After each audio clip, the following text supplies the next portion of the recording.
The best dating advice for men in 2025. What would it be? What would it be if one was to give like this is the best dating advice one could give for those that want to date? I do realize some men they're MGTOW and they're walking away and they just don't want to be they don't want to participate because it's too messy, it's too much deception, it's too much manipulation. But what would be the best advice, that masculine post on the side could give um, to people stepping into the new year? Because you have to have a plan, you have to have a strategy, you have to have a structure to which you function in. And why would you want to do that? The reason why you need to have a plan is because the person you're trying to date is moving with a purpose. Whether reckless, they still got a purpose. So the point I want to make in this video is that in 2025, should you choose to date, you got to remember the term of investment, ROI, return on investment. Return on investment.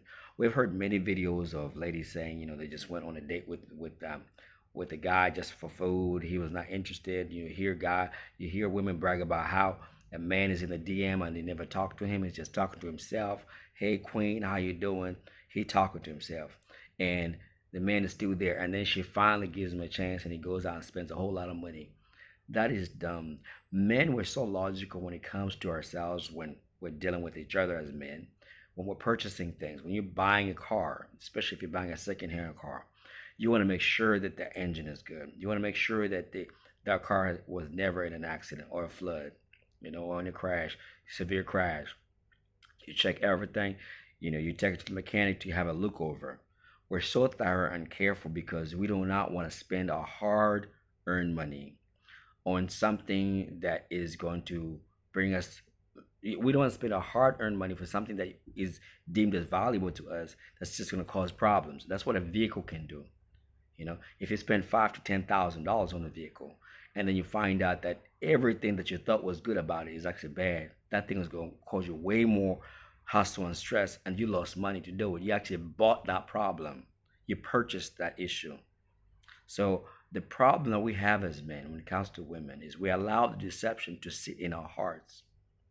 When you meet a woman, she's got fake eyelashes. You can see that those are false. Okay?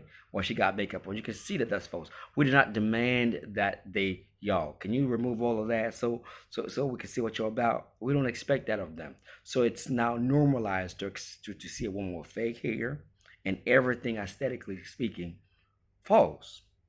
And then she comes with a standard. There's this ideology that for what she is worth, you have to bring some value, like a good amount of value. So she gonna quiz you. What's your job? What do you do? And she already assess your height. She already assess your income levels, where you live, and everything else. That's her assessing her return on investment on you. And the investment she's making is synthetic. There's nothing organic about it. Beat up the face, and that the little things that she was doing with a little dress from Target, she could get crazy return on investment. It's almost being able to go back in time and buying Bitcoin then, with current knowledge and understanding. Y'all know Bitcoin was just like $10 a Bitcoin or something. Now it's like crazy amount. I don't know exactly right now. So, but we as men, we don't not expect that return on investment. And the reason why that is because socially speaking, culturally speaking, women had that intrinsic value. Apart from giving birth, there was the nurturing was supposed to be automatic, the loving was supposed to be automatic, and so forth. So we did not need to question. It's almost like buying a gold bar. You never really needed to say, "What does gold do?" We all knew that gold was gold. It could be exchanged for value. So a woman brought about value in the home, especially when she's beautiful. She's beautiful. She brought peace, and she just made a house into a home. But now the nature of what women are is not exactly a good return on investment. So the best dating advice a man can do is always consider what the return on investment is. I'm about to go out for dinner. Have I already vetted this person? Are they genuinely interested in me? Do they look like they care about me? Are they more into the partying lifestyle? Do our lifestyles match? If you start to focus on them things, you're gonna reduce people very quickly without having to invest your money. A lot of men are not doing that. If there's one big advice in 2025 that you can take with yourself that you're supposed to work on is get your return, get your mindset to say the woman is supposed to be an asset, not a liability. She's supposed to bring value. What are the value clauses? Value, value, value. What are the things that will be liabilities? If the list of liabilities looks too many, guy friends, partying, always being outside,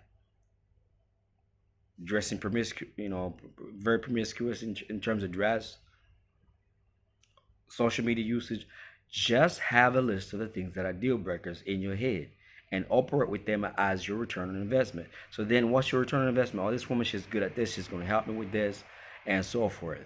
If you fail to do that, you're going to go into situations where you're just adoring, admiring anything. Because that then means that it doesn't matter how good the woman look, you're going to assess her on a template. And if we do that, men will date better, those that want to date. And you'll be able to choose a better quality candidate because you'll be not wasting your resources. That's my advice for 2025. Go ahead, like, subscribe, get the word out. We want to grow the channel so more people can access this information. Peace, love, and blessings.